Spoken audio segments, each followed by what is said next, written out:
2 മണിക്കൂർ നേരം യേശുദാസിന്റെ ഗാന നിർച്ചരിയുടെ തീരത്ത് ഞാനും നിങ്ങളും ഇരിക്കുകയായിരുന്നു. ഞാനും നിങ്ങളും അറിയാതെ ആ ഗാനപ്രവാഹം എന്റെയും നിങ്ങളുടെയും ആത്മാവിന്റെ കിളിവാതിലുകൾ തുറന്ന് അകത്ത് കിടന്നു.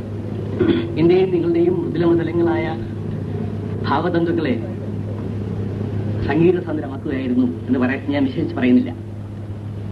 എന്റെ യേശുദാസ് ഇവിടെ വന്നത് കേരളത്തിലെ കലാസംഘടനകളിൽ പ്രമുഖമായ KPSCയുടെ ആഫീസിൽ കയറി വന്ന് എന്റെ സുഹൃത്ത് രാജഗോപാലൻ നായരോടും തോപ്പിൽ ഭാസിയോടും ഇന്ന് ഈ സംഗീത കച്ചേരി നടത്താമെന്ന് ഇങ്ങോട്ട് വാഗ്ദാനം ചെയ്തത് അദ്ദേഹത്തിന്റെ കേരളത്തിലെ കലാപരമായ കലാസംഘടനകളോടും കലയോടുമുള്ള അതിഗംഭീരമായ ബഹുമാനാദരവ് കൊണ്ടാണ് നിയമിച്ചത്.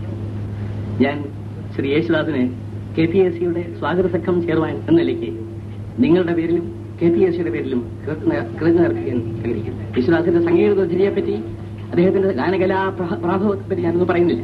പക്ഷേ ഞാൻ പ്രതിഷേധമുള്ളവനാണ്.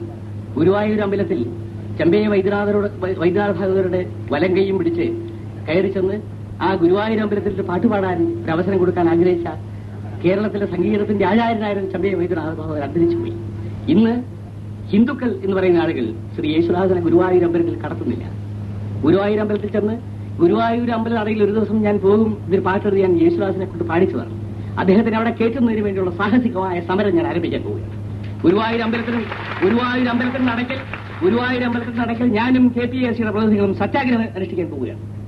യേശുദാസിനെ കയറ്റി അവിടെ പ്രവേശിപ്പിച്ച് അമ്പലത്തിന്റെ വടക്കേ നാലമ്പലത്തിൽ പാടുന്നതുവരെ സത്യാഗ്രഹം തീരുമാനിച്ചിരിക്കുന്നു. എന്റെ കൃതജ്ഞത.